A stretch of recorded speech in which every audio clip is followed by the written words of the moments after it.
I don't know, but you can tell. Because see his hooves? His hooves are much bigger than a normal horse.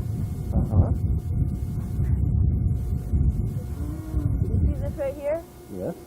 It's, what you call it? It's a special breed of horse. Yeah, you are. You're special. Yeah. He's been trying to eat my leather shoes. He thinks the leather strings is hay or something. He keeps on trying to eat them.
What have you found?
down here. I can't get up there on my leg.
Or we couldn't have done it.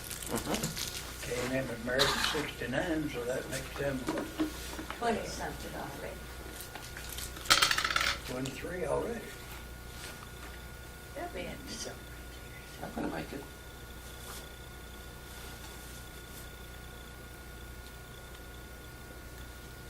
Okay. Ted, why don't you start a little bit with before Goose Creek, when you were born down at where was that, on Railroad Street? On Railroad Street, yeah. Okay. All right. So pick it up from there. You were born at a very early age. Yeah, I was there. That'll make him smile. But you probably don't remember much about it. No. because That you were made you busy smile there. eating and sleeping. That was in March the 17th, 1910. And in June of 1910, we moved from Railroad Street to Russell Street. Stayed there until 1927. We moved up on Goose Creek. And we stayed there until, 46, I guess it was. No, Well, Skip was no, 2 years 40 old. Well, he had born 47, I was 49. We moved to Cherokee. And then we were there until About 10 or 60 or 61, then we moved up on the old Lebanon Highway. we moved to the Lee Garden Apartments. Yeah, well, we lived up there only, 3 or 4 months or something. And he was going Wasn't too bananas, bad. so we had to go somewhere else. So then we moved up there, and we stayed up there until 1990, and we moved over here. See, we've been over here now 2 years. Well, you better say the street, because in going back to that, he could remember. Well, Haverhill Road, Yeah. 20 Haverhill Road. And, well, I don't know what else to say about it. Well, let's go back to the early years Well, now down on that- Russell Street. When you were a young boy, what were some of the typical things that you would do, and where did you go to school and that type of Well, there wasn't anything to do except play marbles. And there was no, you had no, oh, we did have a football, got us a football and played football over in the field in front of us, and no houses over there then. And I went to school up, what was, we called it Mary Street School, it's the Thomas Jefferson School. And we, let's see, I don't hardly know what, I do remember when, Regularly. Didn't you go to a different school first, your first day? oh yeah, it's Washington Street School, but I lived on the wrong side of the railroad tracks. Well, And now the then Washington they Street make School, is that building now they have for offices? Is that the same Yes, school? that's the same school, Well, I yes, the won't one miss that it. they condemned 20 years ago or more and said it was no good. So then they turned around and spent a couple of dollars on it, and they're still using it For for offices. Social Security, Social Services offices over now. But we, about the earliest thing I remember about going to school up there, of course, we only lived down there on Russell Street, a block away. And when you got where you went to school all day, we went home and ate dinner. And then after so long a time, it got where I'd get out early at dinner, maybe 5 minutes earlier or so, and go down to the house there and get Papa's dinner and take it to him down at the railroad. And I remember one time, one of the teachers didn't want to let me go until after everybody else got out for dinner, and I was late taking his dinner down there. And they got pretty upset about it, but they didn't say much about it. And then when the war ended, they let us out early that morning. See, the armistice was supposed to be signed at Can 11 I ask o'clock. something? Did we, back in mine of your early days, did we only go to school a half a day? No, I went to school all day long. From the I time we went- were little? From the time I I'm started thinking we school, only best went I a- remember. I guess it was you and Kay out We there at only- Highland. You only went a half a day. Half a day didn't you? first grade. That's it. Well, it's my recollection, we went all day long. And, of course, we were in the one room and stayed in that room. We didn't run around different places until we got up into high school. And, When at the Mary Street School, you went from grade 1 through what? 6. 6. Okay, and then Or 7th grade, did you go over to the high school? at that What point? is now junior high, over on on Piedmont. That was the high And school they didn't then, have, wasn't it? that was the high school then, yeah. But where the present high school is where we used to drive cows over there when they had a cow pasture over there, in other words, big fields and all. And well, that reminded me about the time that I used to drive the cows up to where Monroe, where Electrolux is now, what we call Haw Hill then. I'd go up there, we'd have to go up there and get them in the morning, bring them down to the house. I say, I was mean one cow. And then milk the cow, and I'd take her back, put her in the field, and that night, I'd go back and get her, and bring her down, then milk her, take her back that night. I got 10 cents a week for that. And that was the way you kept your milk. It was fresh milk. See, they didn't. Kept it in the cow. Well, I say, you didn't Yeah. have refrigerators and things like that then. But anyhow, I used that 10 cents every week to go to the show and get me some candy, which 4 cents worth of candy then was all you'd want to eat. And that was when the show was 6 cents. So I never will forget the time that I went down and bought my 4 cents worth of candy, went on to the show, give them my 6 cents, and they said, no, it's gone up to 10 cents now. So I didn't know what to do. I was watching the cereal every Saturday. The cereal come on there, and you couldn't miss one of those. So I went back over to the roundhouse over there and told Papa what happened. So he gave me a quarter. That was a whole lot Last of money money. I remember ever having was a quarter. So I went back and bought more candy, and then went to see my show too. But that's good money back in that day and time, I guess. But Okay, after you got out of school, what was your first job? first job, let's see, I was working at the Cameo in the theaters, ushering and You taking did up that tickets. too. You did that some even before you finished school, didn't you? No. Was no. it after? Was No, it after? after I got out of school, yeah. Okay. And then after that, what did you do? After that, I went to the bank for 2 years. Oh. And then from Which that, bank was then- that? Huh? Which Dominion. bank? Dominion? What did And you then do there? He could have been president by now, couldn't he? In the bookkeeping department. And after that, I went to Philadelphia. And I worked for Harvey and Edna, with Holland Furnace Company.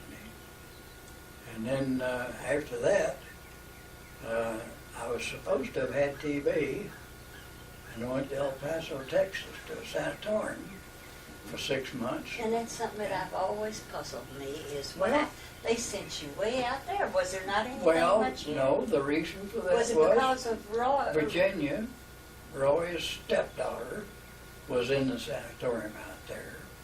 But then after they got to checking around, and Herman was checking on it here, I had no TB whatsoever. So I popped up and come back home. And Back in that day, they kept you in a sanitarium. then I went from there, I went to Chicago to Corn Electrical School. That was And, while I was still finishing up my training. Yeah, wasn't it? still in training. Uh-huh. I went up there and I finished up there, and I took radio, electricity, and air conditioning, and or refrigeration, as we called it then. And I came back here and decided then that we were going to get into that kind of business.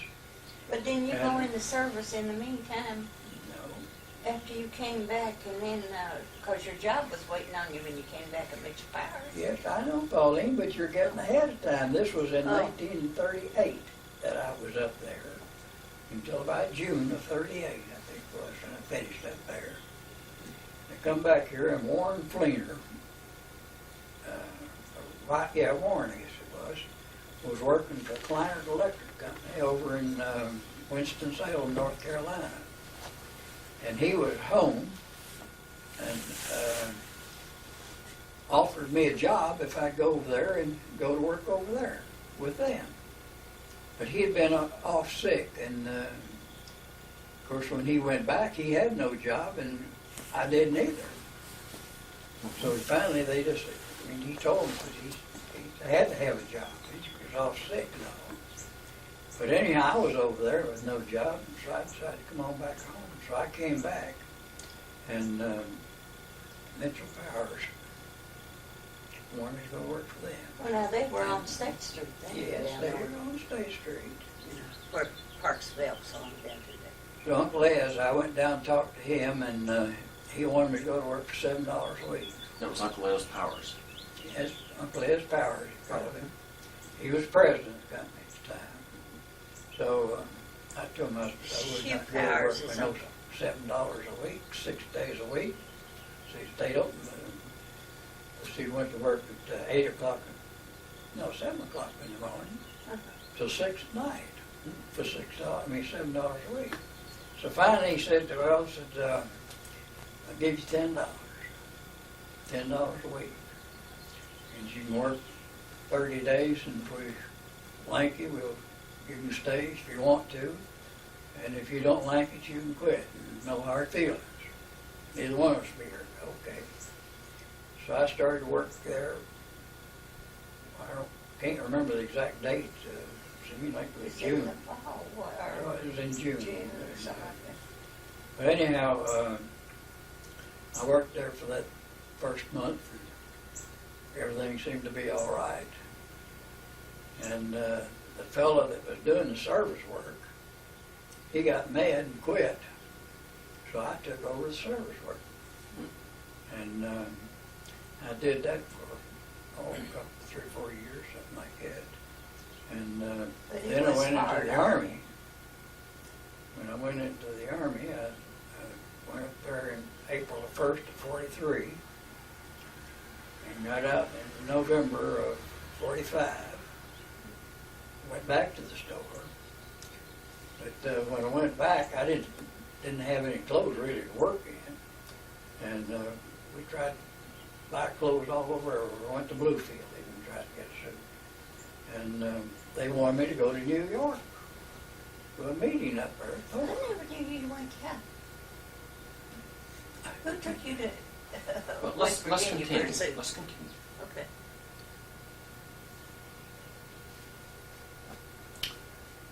Yeah, we finally got a suit of clothes and I went to New York to this meeting with Thor washing machines. Of course, no planes or anything like that. You got on a train at 7 o'clock at night, rode all night long up to 12 o'clock the next day before you got to New York. So I got up there and grabbed a taxi and went up to the place where I was having the meeting. Well, that was supposed to have been this morning, so we've done had that meeting. In other words, I was up there for no reason at all. And this guy told me, says, well, I think I can give you everything that you need to know, but you won't be missing anything. So they went through the procedure of all the Thor products there. After I come back home then, and was doing the service work and selling. I got into the appliance end of What time is it now? You got to get him to the train. and we went to Atlanta. Cecil Griffin, Gay Glass, and myself went to Atlanta and bought the Gibson line, which at that time there was only one other Gibson distributor in the United States, which made us by 7 days the second oldest distributor in the United States for Gibson products. And we really promoted the line. But then after so long a time, it's getting so much service work to do and all, and Dan Stoffer, who was doing some pricing in the office there at the store, he was sick and he was off maybe a week at a time for all along. So I started understudying him, and when he finally died, I just took over his job. And all told, I was there for 43 years before I retired. And let's see what to do after I retired. Still trying to decide what to do I next. kept you busy. I kept you busy. I got a job washing dishes. Cleaning the house. And that's just about it. That was pretty good. One of the major events that I've heard about for years without hearing the details of was driving the truck off the Mary Street Bridge. Oh, How'd that happen? well, With the ice talk cream, I about think, wasn't it? no, jobs. I was working, now this was back in 1920, it was in 23, I guess it was, 1923. And the main highway, Highway 19, Lee Highway, went across the Mary Street Bridge, which had just been built concrete across it there.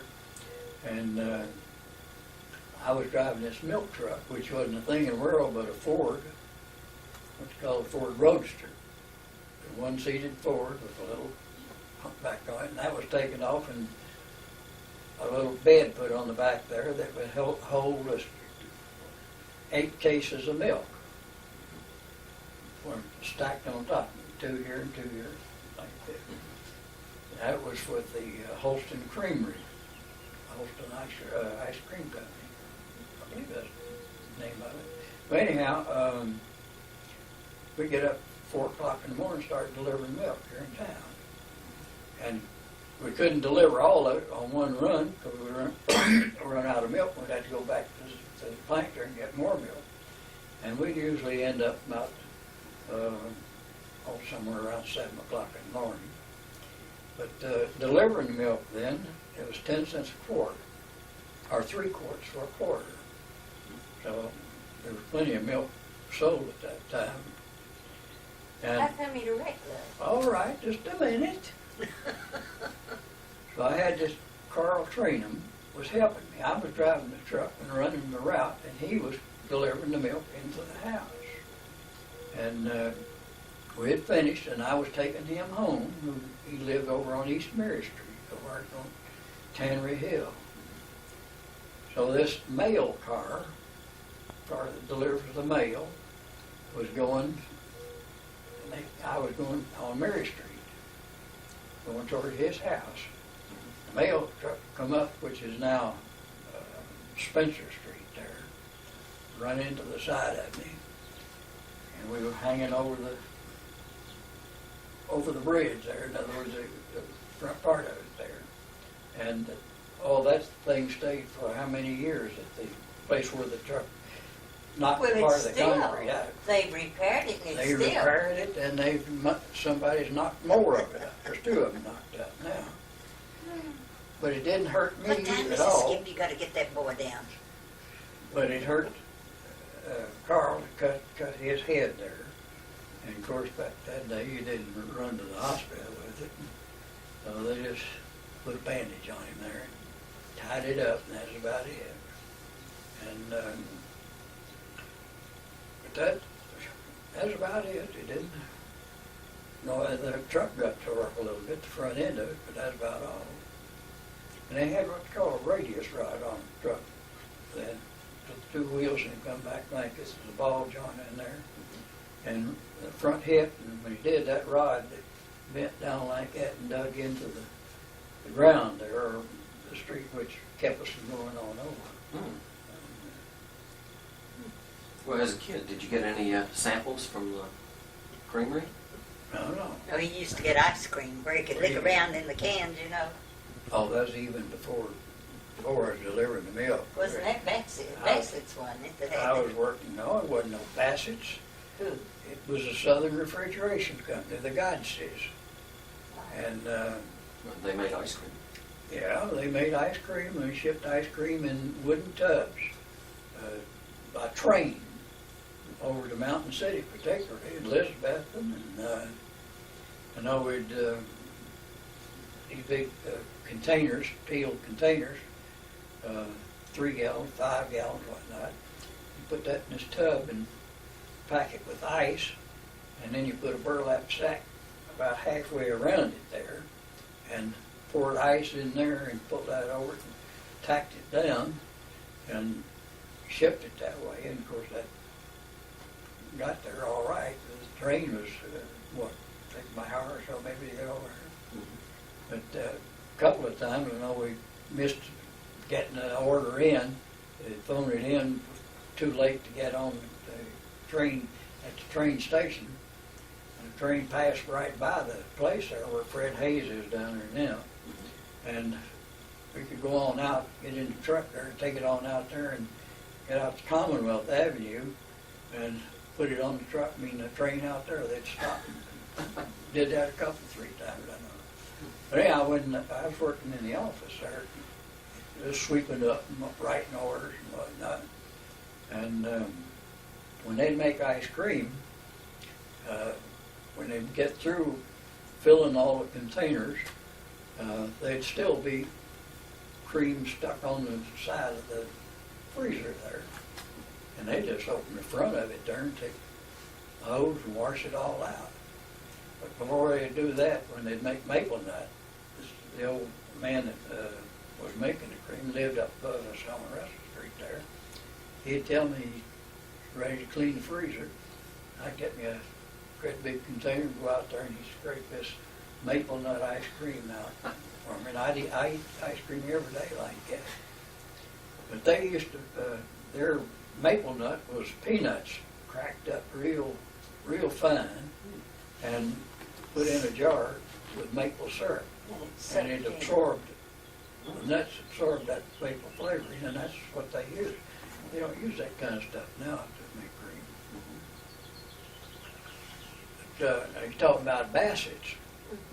I was working there then when Bob Bassett first came to Bristol. He came to Bristol and was working there as what you call a mix man. He was mixed all the ingredients and whatnot. And I will forget his wife was riding a horse and come down by there on the horse there, and we all went out and spoke to her or something. And I can't remember what her name was now. It seemed like it was Dot Bassett. Now Bob, he worked there for some time, and then he got into the business himself. And there's still at Bassett's places around here, 2 or 3 different places. There's none in Bristol now, I don't think, but yeah, I started in the ice cream business a long, long time ago. I still like ice cream. I was just going to say, you still keep them going. Yeah, well, I haven't got but a gallon down there That's good kind of level. now. I said, well, let's see, I guess there's a gallon down there and a half gallon up here. Difference in the prices on stuff, though, back in that day and time. As I say, milk 10 cents a quart delivered to your house. Oh, another thing, talking about that, Bob Godsey, who was my boss at that time, and when he'd run the truck before I got to where I was running it myself. But we went out one morning, we'd come back in, and a lot of times he'd have to get gas. If they used it during the daytime or something, the next morning, you'd have to get gas. And there was one pump over on Lee Street that was run by C.P. Moore, who was the vice president of the place too. And you could go around there and then you'd get gas any hour of the day or night because people worked in both places. But I told Bob one morning that we had used a truck delivering buttermilk. We used to deliver buttermilk back. The other sweet milk run was over. We'd go around and if you want buttermilk, bring your container out and get it. I told him, I said, you better get some gas. No, I said, ain't no gas. We got plenty of gas. I said, if you don't get some gas, you're going to run out. Because we were on this last run, which went out Pennsylvania Avenue out there where Mitchell Powers is now, or American Thread then. And she said, well, if we run out, since you can go get some. I said, I'll tell you right now, if you run out, I'm not going to get some. And it was on Sunday morning. So help me, we got down there on just about where Mitchell Powers is now. Run out of gas. All right, Rabbit, you call me Rabbit for some reason or another. Things. Rabbit and peanuts. He I says, all right, never Rabbit, forget 'em. go get me some gas. I quit. I quit. I'll wait here in the car until you go get it. If you don't want me to do that, I'll just go on walking out then. He thought I wasn't going to go and get no gas for him. And he took off himself then. And he walked all the way down to the creamery there and he got a can and got some gas and brought it back up and brought it out there and put it in there. But that used to get his goat, and I'd tell him about that, and I wouldn't get him on gas. Another time we run out of gas, and that was up in the afternoon, though. We was delivering in the afternoon instead of the morning run out of gas and stopped and got some kerosene. Got a gallon of kerosene put in the old Ford and took off, clank, clank, clank. My goodness, I never heard Got that back one. to town, got back to town never all heard right. that. How did you get the name Peanut? Well, that's a little interesting too. You can still see the scars maybe. When I was born, I had too many brains, I guess, what to say. And I had a big birthmark here. It was It was a little Big- growth, like. whatever you want to call it, a growth. And it moved around. It just like a sebaceous cyst. That's what they called it. And you could just mash your finger in on it like that, and it kind of separated and just looked like a peanut. And Di Rutherford lived 2 houses from us there on Russell Street. And just talking about playing marbles, there's a place across the road there in front of us over there. That there was a spot, maybe 3 or 4 foot wide, and you could go over there and play marbles, and well, I don't remember what you called it.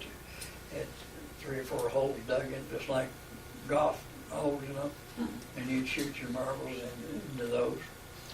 But anyhow, we were out there one morning shooting marbles, and reached up there, that thing would get down him, Dropped onto down his the eye. eye. In fact, it does it even today. I can go like that and push it back up there. But anyhow, I did that, and Di Rutherford saw it, and he says, that looks like a peanut. He said, you ain't big as a peanut anyhow. And I've had it from that day to this.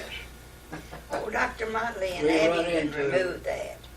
Run into a girl up here that was in school with me, Kroger's, just, when was it, last week, when we were up there. What was her name?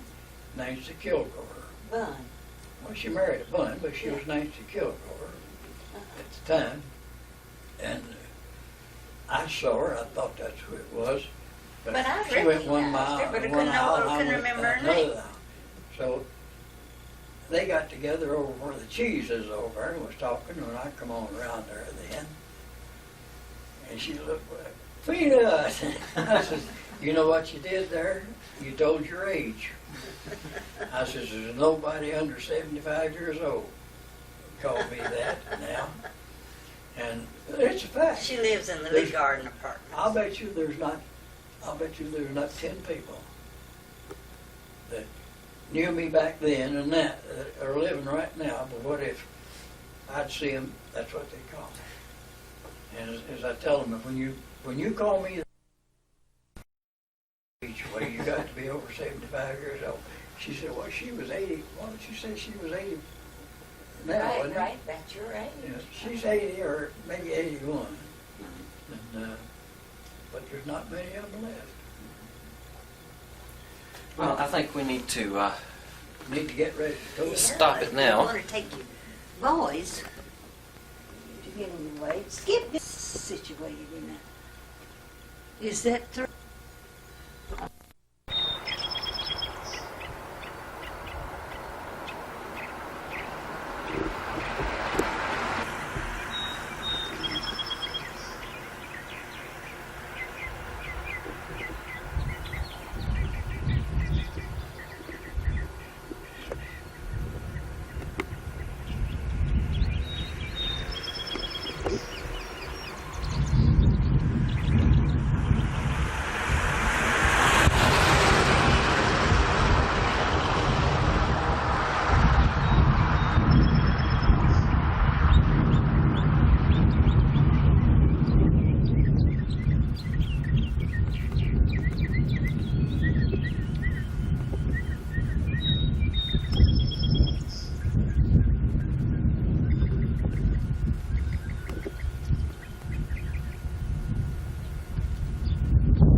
What's his name? I don't know, but you can tell, because see his hooves? His hooves are much bigger than a normal horse. Uh-huh. And see this right here? Yes. That's, whatchamacallit? It's a special breed of horse. Yeah, you are. You're special. Yeah. Hey, hey. He's been trying to eat my leather shoes. He thinks the leather strings is hay or something. He keeps on trying to eat them.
What all have you found?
So go ahead and begin. Blanca, you come here. Come on, you can be in All my right. picture. Why don't we do some of the things that pertain just to you? Like, I remember one time you telling me about you drinking the river dry. Oh, that's true. Well, That's true. Well, Well, there was Okay. a bunch of, no, I reckon it was just all of us children. Lucy and June and Jack and Daddy took us over there. I don't think Mother was with us at the big old flat rock there at the lower spring, what they call the lower spring, mhm. down below where the old house used to stand. And that used to be the swimming hole and the fishing hole too, all through there. Well, I was so brave, and I thought I was going to swim all the way across the river, which I did. I swam across, but I reckon I didn't realize how tired it made me. And I got over there and started back, and just as I was in the real deep channel of the river, I went down about 3 times. And Daddy hollered, and he said, "Jack, go get her." And by the time he got to me, instead of coming on over to where Daddy was sitting, I turned around and went back because I knew it was the closest way to get there, or I started that way. And Jack got over there to me, and then he helped me on across. I mean, I followed him, but I knew he was there for support, And when we got out, Daddy. But I did. I started drinking the river. I started drinking it and, gulping and carrying on, and it frightened Daddy. And when I got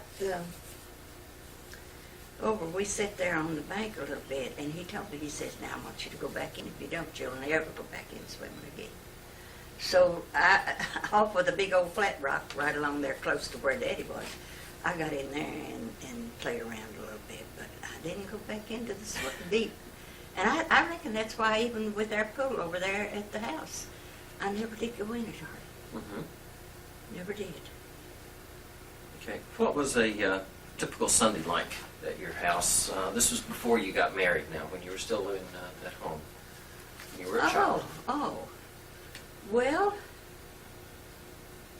we had worked, say, on Saturday. After you'd get out of school, you worked and you washed all your clothes. I mean, little things. Mother washed the big things, the dresses and things, but we had to keep our underclothes and all those things hand washed, We didn't have much then that day, and you had to take care of it. And we did all that, and we got everything organized on Saturday to go to school Monday. And of course, we studied some on Sunday too if we had to, but it was what you called now what is the word I want to use? You didn't work on Sunday. Daddy, I never did see him unless it was a have-to case. And Would you all get up and go to church on Sunday? yeah, we'd walk up to Holston, and that's where we went to Sunday school and to church. And Daddy was a deacon, I think he was, in the church. I'm pretty sure it's in one of these historical books. He was a deacon in the church, and none of us carried a tune very good. We didn't sing very good, but we tried it, in the church, but we didn't do too much with it. But that's where we, and Okay, then when you would get out of church... and I guess the big thing then, you didn't have baptismal service, out in the country churches, so we were baptized in the river, right there below where the old schoolhouse said, I think, is where I was baptized. Lucy and I were together, and I think June and Jack were together. And, well, I guess that was the biggest thing about that. Okay, well then, after church, you walk home, and then Oh, what? yeah, and a lot of times Mother wasn't with so many children to keep up with and to keep going. A lot of times she didn't go, but she'd stay at home and prepare the dinner. What would you And- have, typically? Oh, table loaded. Well, what She'd would get she up cook? early and make pies. Or she'd generally make a cake if she was making it on Saturday. And she would make hot rolls up. and always biscuits, hot breads, and corn, some of the best cornbread you ever put in your mouth. And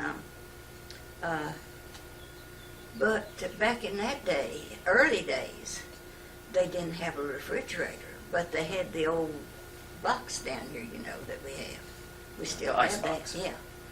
And they'd get ice, big, if they go to town, say on Saturday, they'd get a big block of ice to put in it, and it'd last, you know, several days. I don't think it'd last a week, the best I can remember. But they would, what Did you you want? did you ever cut your own ice off of the river and store that? Or Now was that, back in, I don't believe it's after I was born. There's something about it. They had an ice house out at Mother's old home place. A big old building, not a big old building, but a big room, and it was lined with sawdust to hold the ice. But yes, they did cut ice at one time off of the river to put in it. Big blocks of it. And okay, getting back but to Mother would cook chickens, and Daddy in the what they call the smokehouse, he would have, I don't know how many hogs that he'd have cured in there. You know, the good hams and the shoulders and the seasoning meat stuff. And there's a few times that he would kill a beef, and he'd kindly hang it and cure it something like a hog. But you had no way of preparing beef then. right. But occasionally I've seen him do that. But we always, and I guess in his later years, the thing that hurt him most was he had his hog meat in the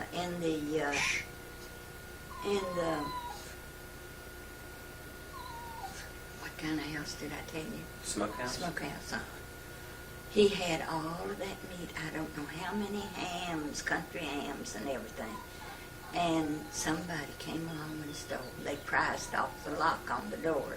You see, we were right there on the road, and took all of their meat. And it just killed poor old Daddy after he'd worked so hard on that, you know. Now, And the only person that they could think that knew about it, and if they didn't get it, they told somebody about it, was they had somebody to paint the house.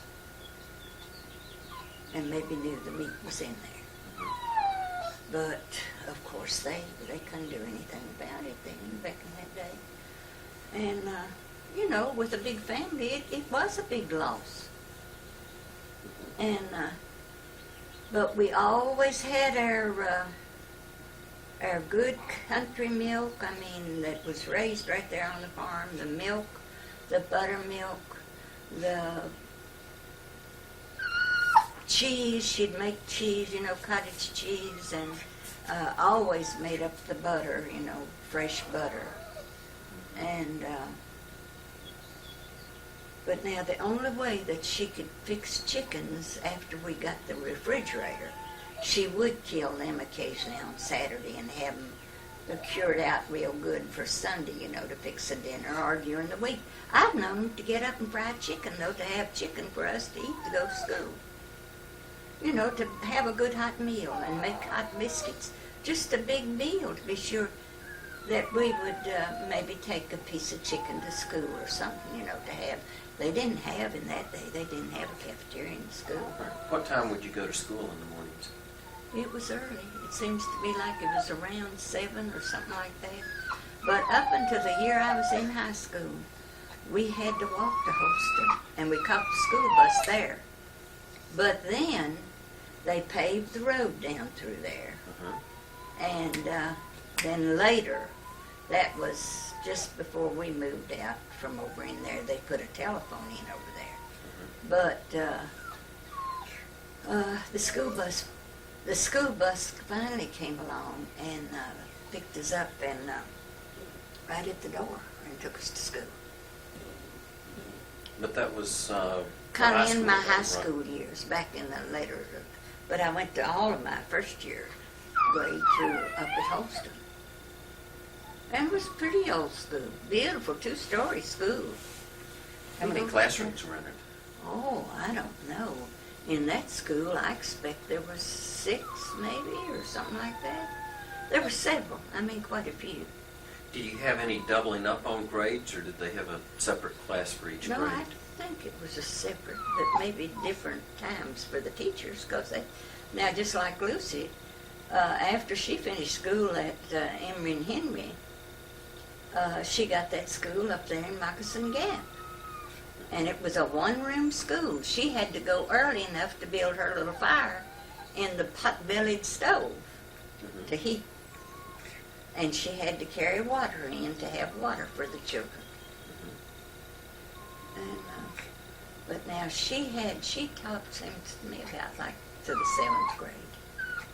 Okay. Well, then you went to high school. What was that At Greendale. like? Well, it was a pretty school then. And I guess you'd class it at Greendale. It was fairly new then, back when we started in was in high school there. But it was a lovely big brick building, and they've got it now into a nursing home. How was going to school there in high school different from going to the school that you went to in Holston, other than having a lot more people there? Well, Like, did they have a cafeteria there, or was your daily routine any different from what it was? seems to me like after we got to Greendale, I don't believe they had a cafeteria then. Seemed to me like we carried little paper bags with something in it to eat. Isn't that awful? I can't remember that. But I know we played basketball out on a court out in the yard. And I was on the basketball team, believe me or not. And I did play in a tournament once at Emory and Henry. And that was quite an honor. But, see, they moved the school now from where it used to be, where I went to school, across the road and up on a hill. And, After you got married, and we'll go over how you got married a little later. After you got married, you moved in with Papa and Mama, right? yeah. Okay, and then after that, Dad went overseas to World War II. Yeah, but before he went overseas, I worked at the hospital, I think, a little bit.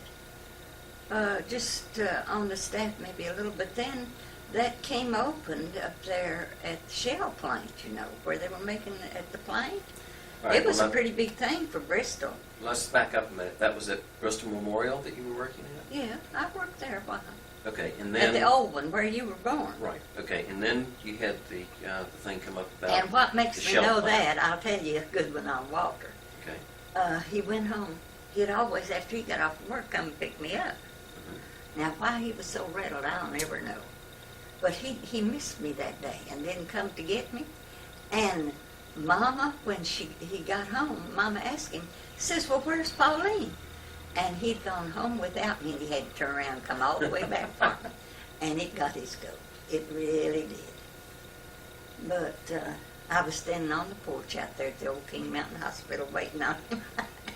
And I thought, well, what's happened to him? And see, we had only one car, and boy, we had to do some shuffling to get people places. And well, just like with you all in school.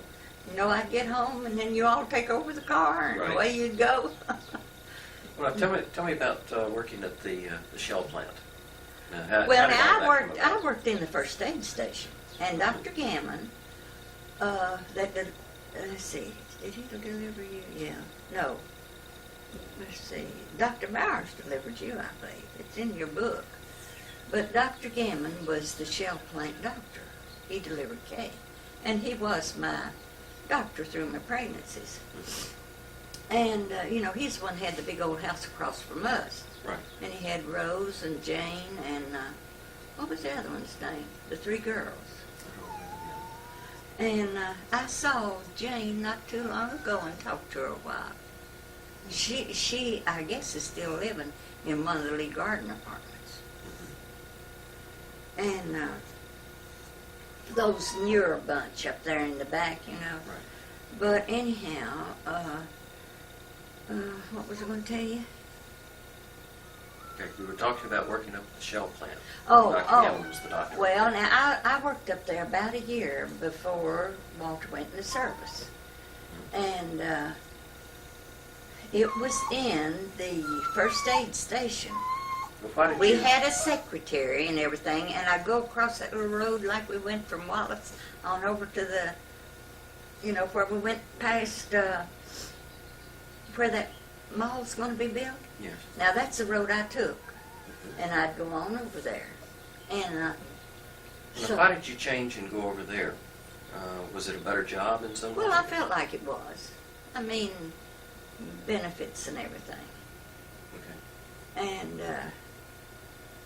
Did it pay more? well, I'm sure it did, being, a government thing.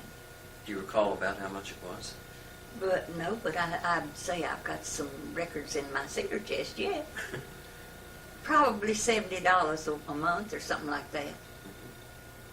Something like that. But anyhow, Walter thought his best, and with Mama there by herself when Papa was working. See, he was working at the roundhouse, the railroad. And he just thought his best. And the reason, instead of me coming over to Mother and Daddy's and staying while he's gone, he thought it was best I stay there because we had the phone, and at that time Mother and Daddy didn't have it. And he said, well, anytime he wanted to call, he could call me. And so he called me quite a few times before he went overseas. And then they told me we'd made it up before he left. I said, now I want to have some idea that you're going over. And so he said he'd send me some red roses, which he did. And that's So not that was June going down white-headed somebody. Is that June going down? She'd come in, I think. I'm sure she would. Go ahead. But is it still going? Yes, go ahead. But now what was I telling you? Well, you were talking about the signal that Oh, Dad was going oh. overseas, and that When was he knew he the was red gone, roses. he gave some boy, not on the ship, but some boy, he was getting ready to load. And he felt sure he was going. He was on the, what did I tell you, the Queen Elizabeth? Was it Queen Elizabeth or Queen Mary, one of those? Queen Elizabeth, I think. Anyhow, he gave this boy some money and asked him would he go and send me some flowers. And I got the red roses. And that was the best way, though. I want to put her up because I don't like her whining in here like that. It's going to really show up. We'll bad just on shut her the there in the, put her there.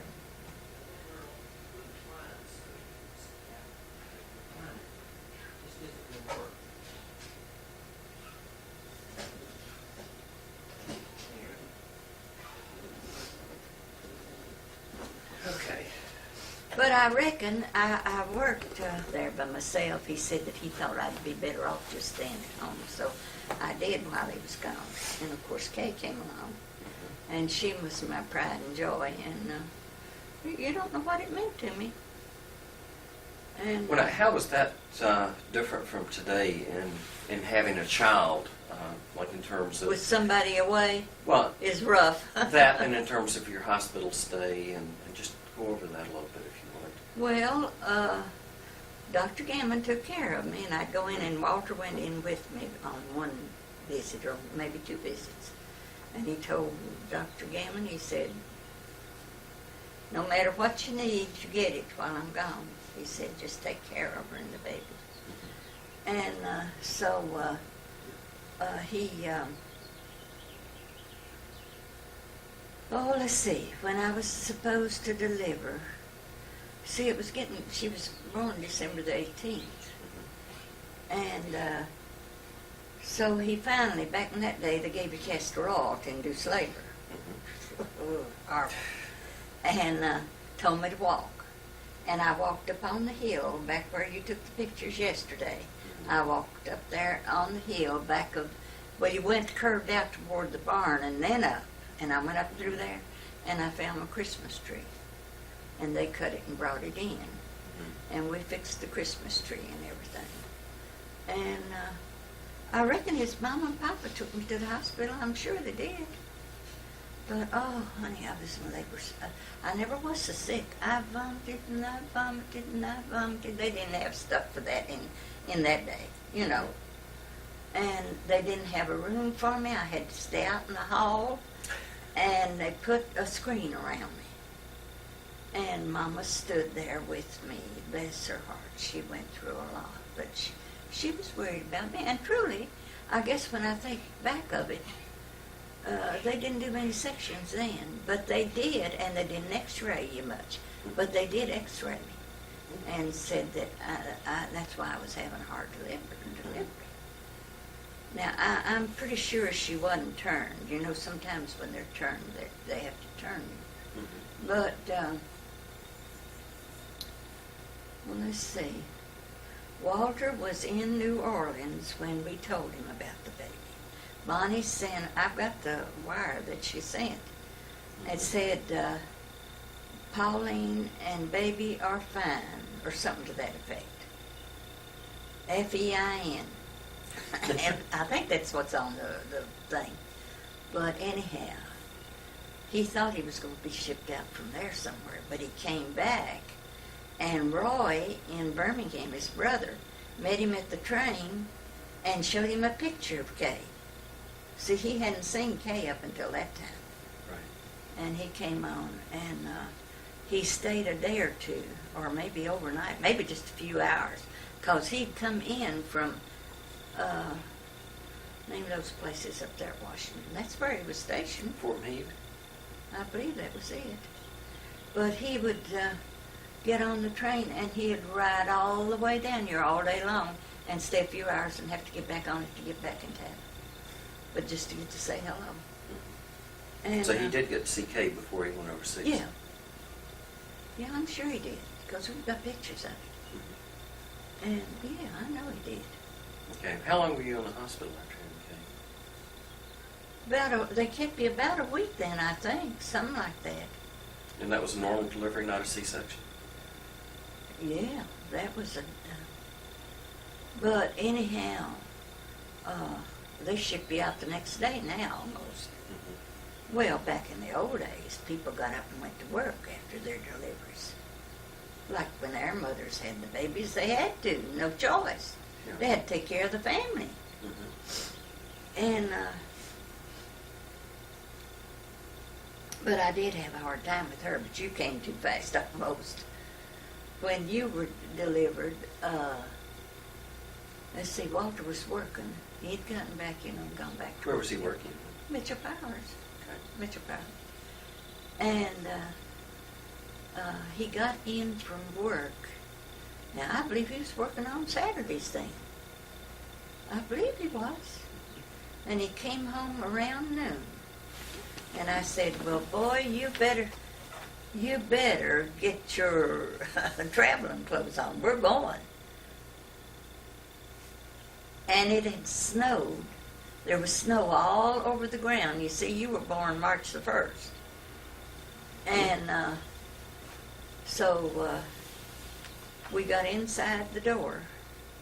And I said, you better get me to the delivery room. Because, riding that far down. Oh, you were right. And they didn't hardly get me on the table till you were born. And Walter, they called back, huh? It was on a Saturday? Yeah, I'm pretty sure it was on Saturday.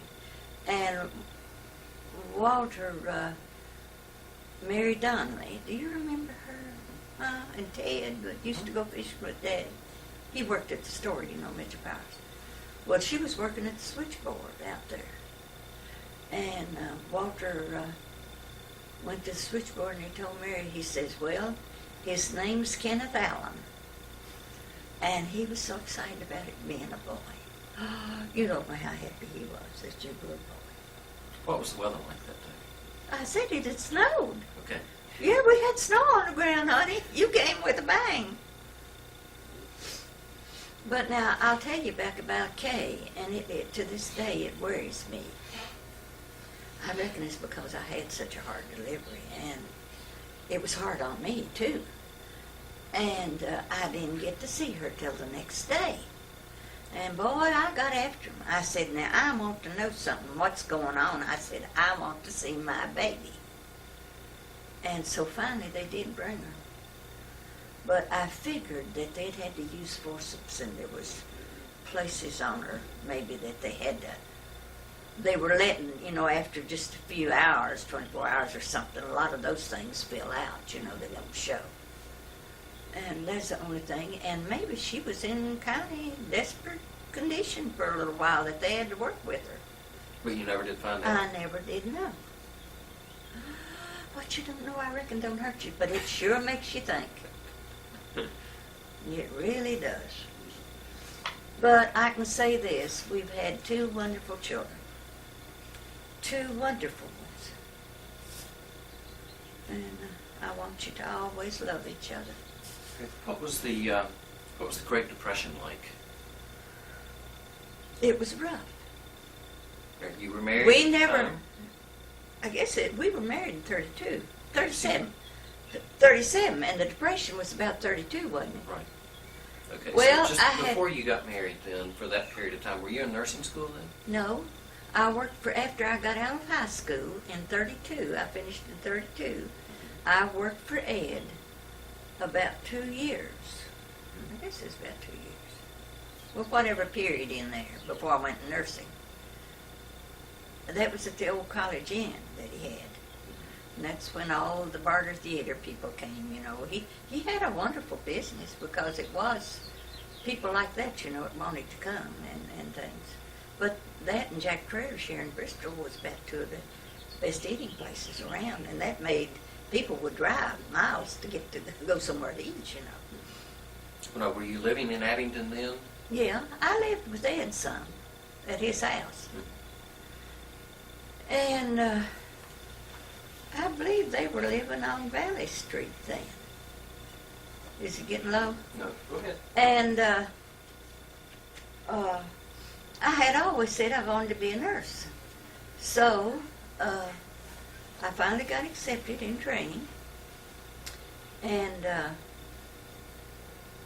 I finished my training in 37, I believe. But I was dreadfully sick about 3 or 4 months after I went in training. I was delirious and everything. Old Dr. Frank Smith said he never did know what was wrong with me. See, he treated me all the way through my training period. They assigned you to one doctor, on the staff. And when he gave me my last physical, he said, I never did know. I never did diagnose your case.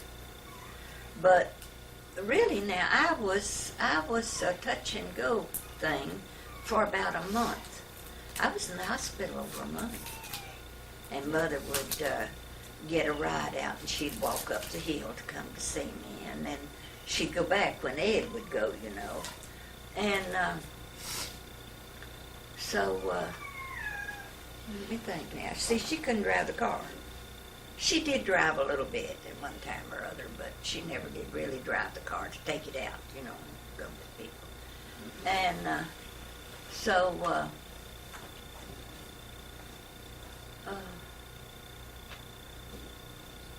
the interns we had then in the hospital, interns and externs, and they assigned them, and also Walter's first cousin, Herman Hines, was the doctor up there then. He was, I guess, classed an intern then. And so,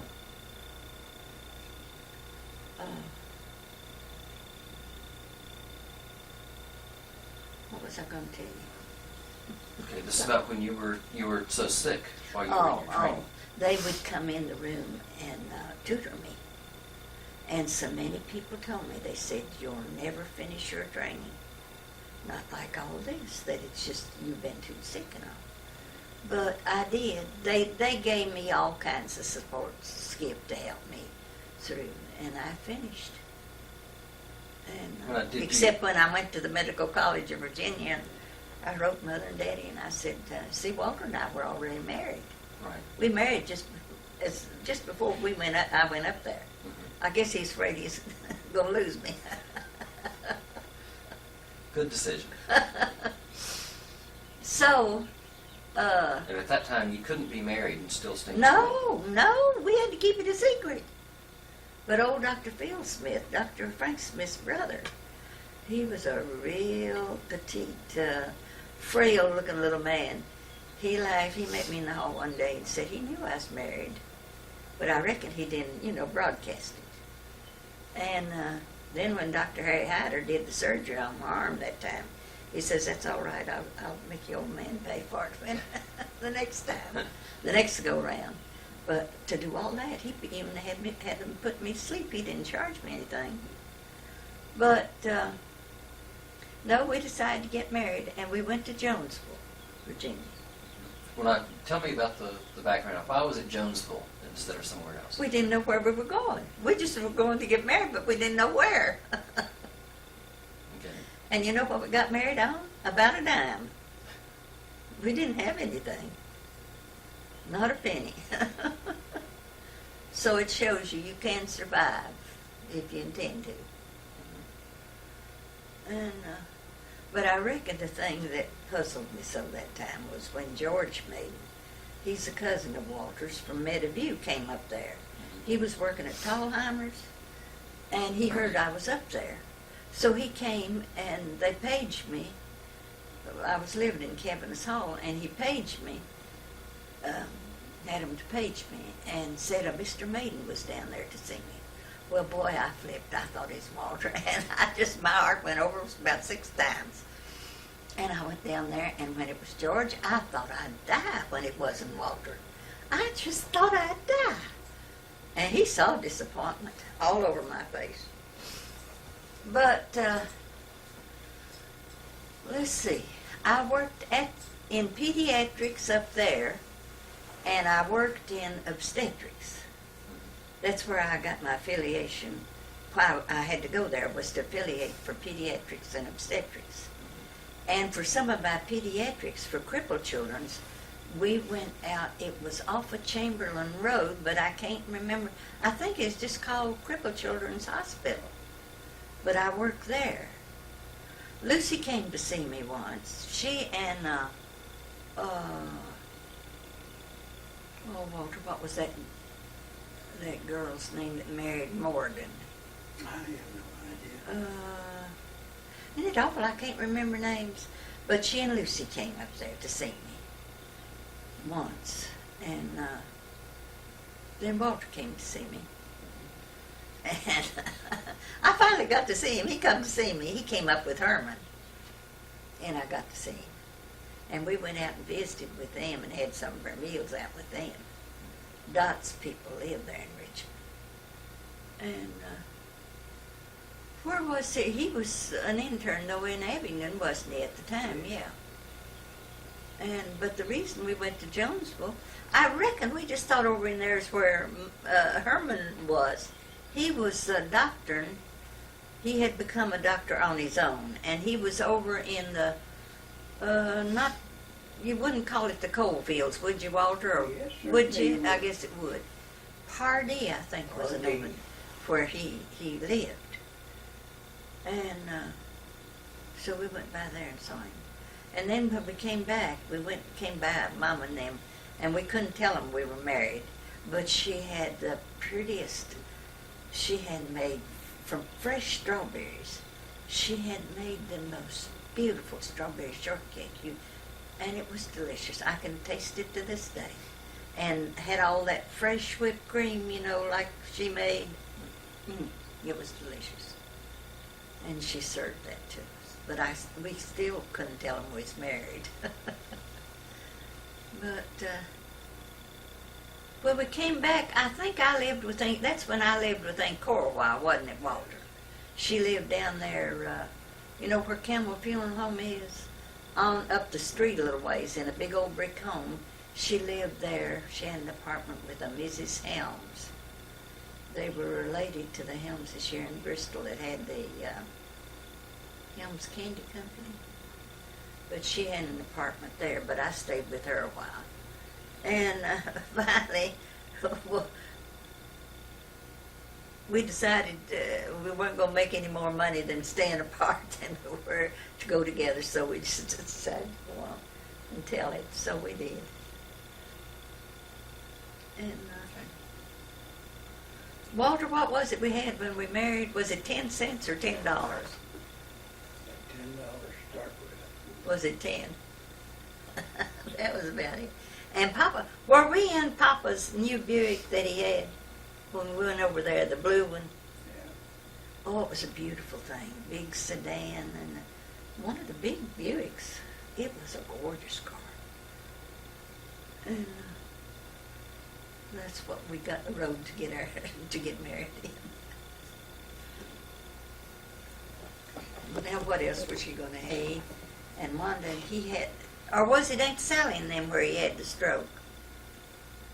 Ray. Ray, yeah, Ray. And When was this? had he retired then, Walter?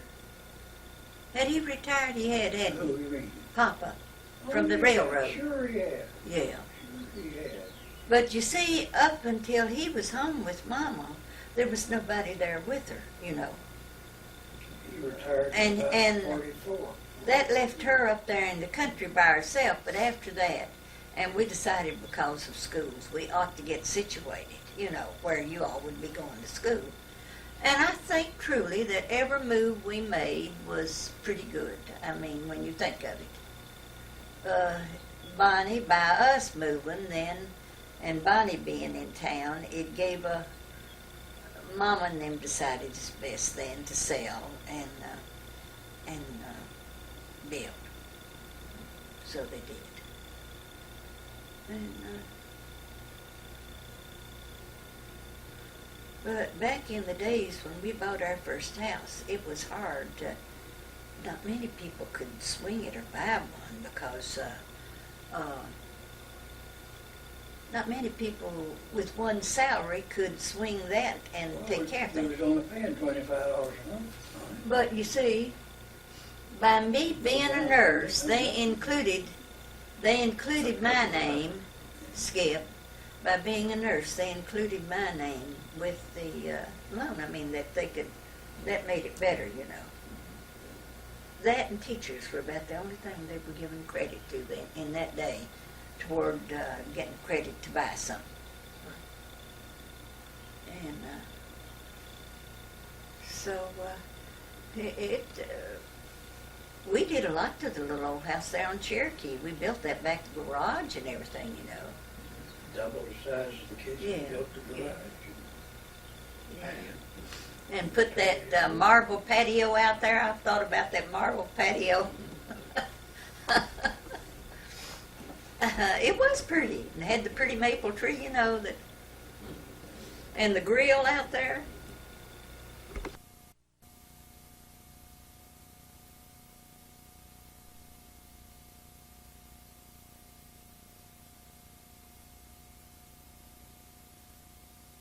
But he's got a gun. Traveling by himself. Only one time he went out when he came out, his daddy was with him in Atlanta. I think that's where they were connected. He had to go on to Miami. And when he got to Kenya, he was going to Brussels. And he was smaller than this. That's right. My father was a New York man, so we were going there for holidays. Yeah. But he's adjusted to it. Can you see where he got what section?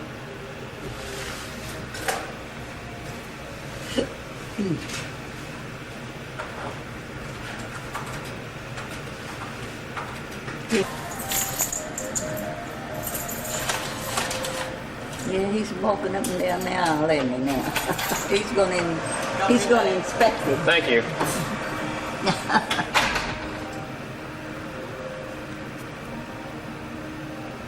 He's going to see that he's settled in, isn't he?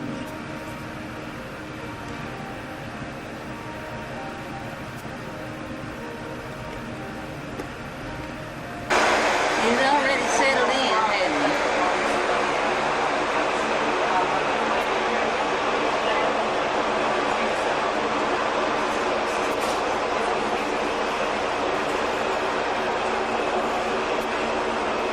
The Rumble Plant 30.